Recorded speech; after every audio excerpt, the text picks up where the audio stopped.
Bonjour tout le monde, je m'appelle Dominique, je suis avocate et vulgarisatrice juridique. Je travaille à l'organisme Éducalois, qui est un organisme qui a pour mission d'informer les gens sur la loi, leurs droits et leurs obligations. On a un site web, educalois.qc.ca. Aujourd'hui, dans cette vidéo, on va parler d'un sujet qui peut être sensible, mais un sujet dont on parle vraiment beaucoup depuis plusieurs mois, voire plusieurs années. On va parler des crimes à caractère sexuel. Donc, on va parler de l'agression sexuelle, du consentement, de d'autres crimes. Et également, je vais parler brièvement du processus judiciaire. Donc, lorsqu'une personne porte plainte, c'est quoi les étapes? C'est qui les personnes qu'elle va rencontrer? Donc, qu'est-ce qui se passe après qu'une personne porte plainte? L'idée avec cette vidéo, c'est vraiment d'expliquer c'est quoi le cadre légal des crimes ou des infractions à caractère sexuel. Comme c'est des sujets dont on parle beaucoup, il y a beaucoup d'informations qui circulent, mais il y a aussi beaucoup de mythes parfois. Donc, c'est vraiment de donner un peu c'est quoi le cadre légal, qu'est-ce que la loi dit à propos des crimes à caractère sexuel, puis du processus judiciaire. Quand on parle de crime, ça veut dire qu'on parle de droit criminel. Au Canada, la grande majorité des crimes se trouvent dans un gros livre qui s'appelle le Code criminel. Et également, il faut savoir qu'une personne peut être accusée d'un crime à partir de l'âge de 12 ans. Donc, un adolescent, dès l'âge de 12 ans, peut être accusé des mêmes crimes qu'un adulte. Donc, on va d'abord parler de différents crimes à caractère sexuel et on va commencer avec le crime d'agression sexuelle. C'est probablement le crime dont on entend le plus souvent parler, en fait, dans les dernières années, surtout avec le mouvement #moi aussi ou #MeToo. En droit criminel, la définition de l'agression sexuelle, c'est des attouchements de nature sexuelle faits sans le consentement de l'autre partenaire. Lorsqu'on parle d'attouchement de nature sexuelle, ce n'est pas nécessairement une relation sexuelle complète. Souvent, on va penser que c'est avec pénétration. Non, vraiment, attouchement de nature sexuelle, c'est plus large. Ça peut comprendre des comportements comme des baisers, ça peut aussi comprendre du sexe oral, par exemple, fellation, etc. Le consentement, ça reste quand même un peu comme le gros morceau de la question d'agression sexuelle. Parce que quand on y pense, s'il y a consentement de la part des deux partenaires, bien, il n'y en a pas d'agression sexuelle. Il y a une relation sexuelle, une activité sexuelle qui est consentante.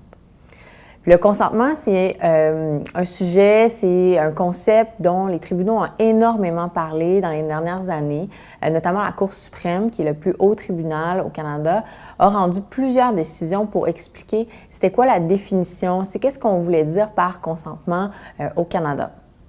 Il faut savoir que le consentement, c'est l'accord volontaire pour participer à une activité sexuelle. Quand on dit accord volontaire, c'est vraiment un choix qui est libre, un choix qui est éclairé. Donc, on ne peut pas se sentir forcé pour participer à une activité sexuelle. De la même façon, pour que le consentement soit valide, il faut que la personne soit en état de consentir. Donc, une personne qui est, par exemple, inconsciente, une personne qui serait endormie, n'est pas en état de consentir.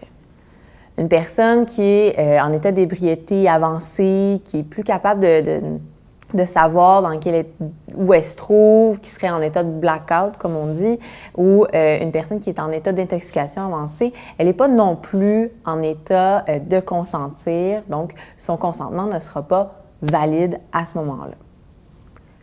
Le consentement, il faut savoir que ça ne se déduit pas. Si une personne elle est passive, ça ne veut pas dire qu'elle consent. Ça doit vraiment être actif, le consentement. Donc, il doit être manifesté par des paroles, par des gestes, par un sourire. Donc, il y a vraiment cet aspect-là, pas de passivité, mais de quelque chose qui se manifeste par le consentement. Aussi, il faut savoir que le consentement, c'est au moment de l'activité sexuelle. Donc, le consentement peut arrêter à tout moment.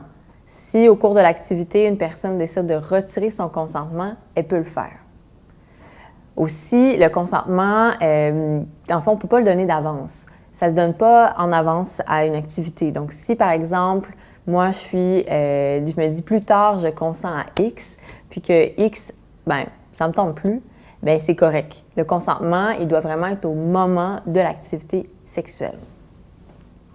Donc, on voit que l'agression sexuelle, il y a vraiment quelques éléments qui font partie de la définition en droit criminel. Donc, c'est vraiment des attouchements de nature sexuelle qui fait sans le consentement de l'autre personne, du partenaire.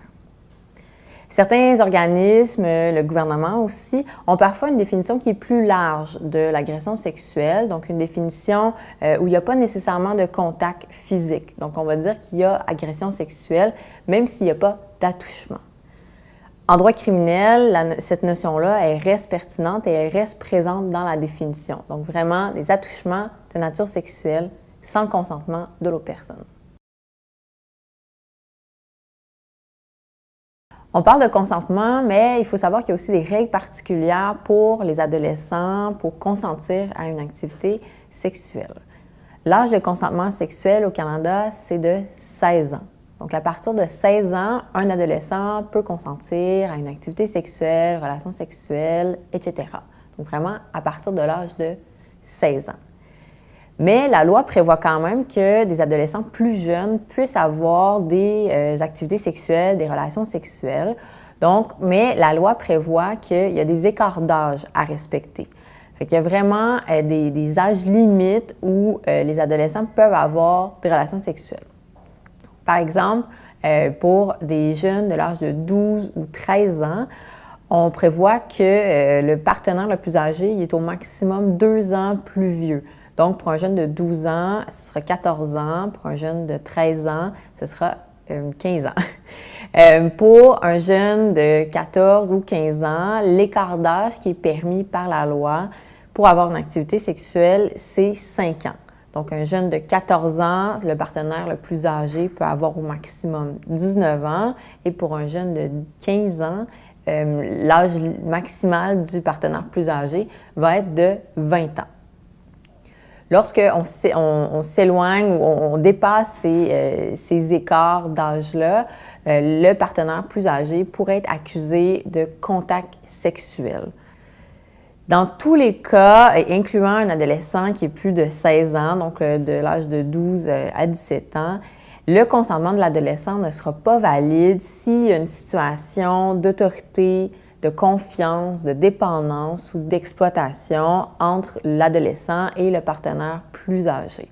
Donc ça, c'est vraiment interdit formellement. Il ne peut pas y avoir cette situation-là. Par exemple, on va considérer qu'un enseignant est généralement en position d'autorité par rapport à un adolescent. Et donc, s'ils ont une relation sexuelle, une activité sexuelle qui est entre les deux, bien, le consentement de l'adolescent n'est tout simplement pas valide.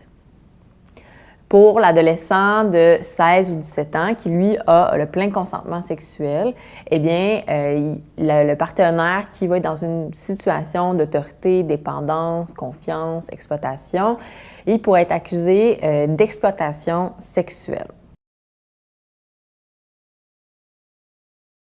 Il faut savoir qu'il existe d'autres crimes à caractère sexuel qui visent à protéger les personnes mineures, les enfants, les adolescents. C'est le cas, par exemple, du crime de leurre.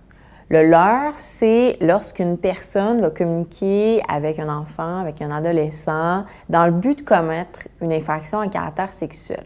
Par exemple, quelqu'un qui va discuter en ligne avec un adolescent, puis lui demander de partager des photos, ou va lui demander de se toucher, par exemple. Donc là, on est possiblement en train de commettre le crime de leurre. La communication, elle doit se faire par moyens technologiques, donc par un ordinateur, un cellulaire, une tablette. Donc là, si cette communication-là est faite dans le but de commettre une infraction à caractère sexuel, un crime, eh bien, il pourrait avoir l'accusation de leurre. Il y a aussi le crime de pornographie juvénile. Donc, la pornographie juvénile, ça comprend la production, la distribution, la possession ou l'accès à des photos, des vidéos, des illustrations d'une personne mineure, donc un enfant ou un adolescent de moins de 18 ans. Et cet enfant-là, cette personne mineure, elle est soit nue dans un but sexuel ou elle participe à des activités sexuelles. Donc, c'est vraiment formellement interdit de distribuer, produire, posséder et accéder à de la pornographie juvénile. Lorsqu'on parle de possession, l'avoir dans son téléphone, l'avoir sur son ordinateur, ça fait partie de la possession. Donc ça, c'est interdit par le Code criminel.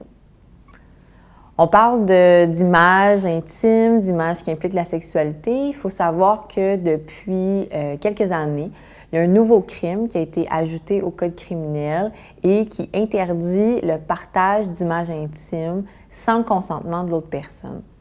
C'est un crime qui vise pas juste à protéger les personnes mineures, mais tous les adultes en fait. Donc c'est vraiment formellement interdit de partager des images intimes sans le consentement de l'autre personne. Quand on parle d'images intimes, c'est également des photos, des vidéos où on voit la personne soit nue ou en train de participer à une activité sexuelle dans un lieu où elle pourrait s'attendre à avoir une certaine intimité. Et dès que c'est partagé, que c'est distribué, que c'est mis en ligne, et là, une personne pourrait être accusée de ce crime-là, de partage non consensuel d'images intimes. Donc, on a parlé de différents crimes à caractère sexuel. On a parlé de l'agression sexuelle, de contact sexuel, d'exploitation sexuelle, de leurre, de pornographie juvénile, aussi de partage non consensuel d'images intimes. Ça, c'est donc différents crimes à caractère sexuel. Il y en a d'autres, en fait, dans le code criminel. Mais je pense qu'il est intéressant de parler de ceux-là, comme c'est souvent ceux dont on entend le plus souvent parler. Maintenant, je voulais parler un peu plus du processus, en fait. Qu'est-ce qui arrive lorsqu'une personne porte plainte, se rend à la police pour dénoncer un crime qu'elle aurait subi? Il faut savoir, lorsqu'une personne porte plainte, ça reste quand même difficile de savoir exactement ça va être quoi le résultat de cette plainte-là. Est-ce qu'une personne va aller en prison? C'est pas sûr. Il y a plusieurs personnes, il y a plusieurs étapes et il y a plusieurs décisions qui vont être prises aussi dans ce processus-là qui font en sorte que, même pour un avocat, c'est vraiment difficile de voir jusqu'où la plainte va aller, en fait. Lorsqu'une personne décide de porter plainte, elle va devoir aller voir les policiers. Donc, les policiers vont prendre sa déclaration, vont prendre sa version des faits. C'est généralement la victime qui va aller porter plainte, mais d'autres personnes aussi peuvent porter plainte. Un policier, par exemple, pourrait porter plainte au nom de la victime dans le cas de violence conjugale, par exemple. Mais, comme je dis, c'est généralement la victime qui va expliquer ce qui lui est arrivé. Les policiers, par la suite, vont pouvoir démarrer une enquête. Donc, ils vont aller rencontrer des personnes. Les policiers peuvent saisir du matériel aussi pour essayer de faire enquête pour savoir qu'est-ce qui s'est réellement passé. Dans certains cas, les policiers peuvent décider de fermer le dossier à ce moment-là. Par exemple, s'ils ne sont pas capables d'avoir assez de preuves pour montrer qu'il y a eu un crime qui a été commis. Lorsque les policiers ont complété leur dossier, ils vont l'envoyer au procureur aux poursuites criminelles et pénales, qu'on appelle aussi un procureur de la couronne ou aussi un procureur de la poursuite. Et le procureur, lorsqu'il va recevoir ce dossier-là, il devra évaluer si la preuve qui est dans le dossier, elle est suffisante pour pouvoir porter des accusations contre la personne. En fait, le procureur, lui, doit être convaincu qu'il peut prouver la culpabilité de la personne hors de tout doute raisonnable. C'est une expression qu'on utilise beaucoup en droit criminel, mais c'est ça le critère. Il faut montrer que la personne, elle est coupable hors de tout doute raisonnable. Au Canada, il y a une grande importance qui est accordée à la présomption d'innocence. Ça se retrouve dans la Charte canadienne des droits et libertés. Donc, une personne, elle est considérée innocente jusqu'à preuve du contraire. Donc, c'est le rôle du procureur de montrer sa culpabilité. Le procureur, en fait, c'est l'avocat du gouvernement. C'est un peu comme le gardien du code criminel. Donc, il travaille pour les intérêts de la société de façon générale. Lorsqu'une personne va être formellement accusée, donc va recevoir des accusations, elle va devoir se rendre au tribunal. La première étape, c'est généralement ce qu'on appelle la comparution. Donc, le moment où la personne va plaider coupable ou elle va plaider non coupable. Si elle plaide coupable, ensuite, on va se rendre à une étape plus loin qui est la détermination de la peine. Donc, on va déterminer ça va être quoi sa conséquence pour le crime qui a eu lieu. Si la personne plaide non coupable, là, il va y avoir d'autres étapes, notamment il va y avoir probablement un procès où là, un juge ou un jury va devoir décider si la personne elle est coupable ou non coupable avec la preuve qu'elle a devant lui, soit devant le juge ou devant le jury.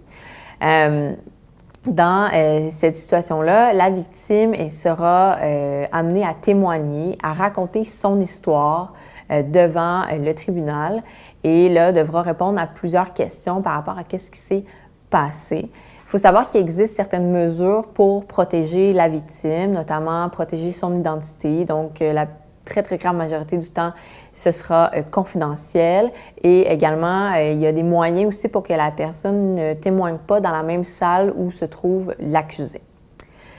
Lorsque, à la fin du processus, du procès, on va déterminer si cette personne-là, elle est coupable ou non coupable, si elle doit être acquittée. Dans le cas où elle est coupable, comme un peu lorsqu'elle avait plaidé, si elle avait plaidé coupable, il va falloir déterminer ce sera quoi la conséquence qu'elle va avoir.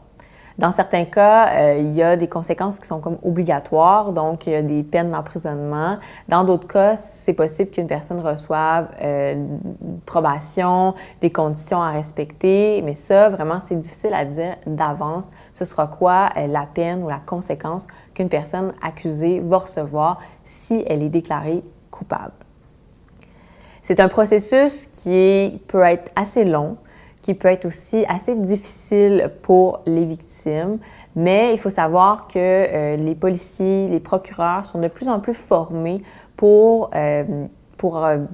un peu dealer ou pour gérer ce genre de situation-là, ce genre de crime-là. Alors normalement, la victime va avoir un encadrement, pourra être accompagnée dans ce processus-là, mais effectivement, ça peut être un processus qui est assez difficile. Dans le cas où la personne accusée est un adolescent, les règles sont un petit peu différentes. Au Canada, on a ce qu'on appelle la loi sur le système de justice pénale pour adolescents. Ça fait que dès l'âge de 12 ans, une personne peut être accusée d'un crime, mais les étapes qui vont suivre sont un petit peu différentes puisque c'est un adolescent, puis qu'on croit en la réinsertion et la réhabilitation des adolescents. Donc, dès qu'un procureur va recevoir le dossier d'un adolescent, il peut décider s'il continue devant le tribunal, donc un peu les mêmes étapes dont j'ai parlé plus tôt, ou s'il va sortir le dossier du processus judiciaire.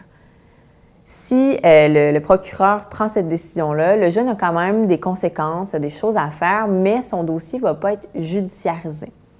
Généralement, la victime va être contactée, il y a des différentes choses qui vont pouvoir être faites, donc soit le développement de l'habilité sociale, le jeune va pouvoir faire des travaux communautaires, écrire une lettre à la victime, par exemple, si le dossier sort du système judiciaire. Si le dossier reste dans le système, le jeune devra comparaître, devra suivre les différentes étapes, plaider coupable ou non, et ainsi de suite jusqu'à la possibilité qu'il reçoive une peine, une conséquence par le tribunal. Les adolescents, la particularité aussi, c'est que leur identité est confidentielle. Donc, tout au long du processus, on ne peut pas savoir c'est qui l'adolescent qui a commis une infraction, qui est soupçonné d'avoir commis une infraction, un crime. Également, les adolescents n'ont pas de casier judiciaire s'ils sont retrouvés coupables. En fait, ils vont avoir un dossier d'adolescent qui, après certaines années, va finir par disparaître. C'est pas à 18 ans que ça va disparaître, ça dépend de l'âge de l'accusé et de la conséquence qu'il va avoir reçue lorsqu'on va déterminer s'il est coupable ou non coupable. Donc, on a vu quelques infractions, quelques crimes en caractère sexuel. On a aussi vu qu'est-ce qui se passait lorsqu'une personne porte plainte, c'est quoi les différentes étapes, c'est qui les différentes personnes qu'elle va rencontrer. Pour plus d'informations, vous pouvez visiter notre site web educalois.qc.ca.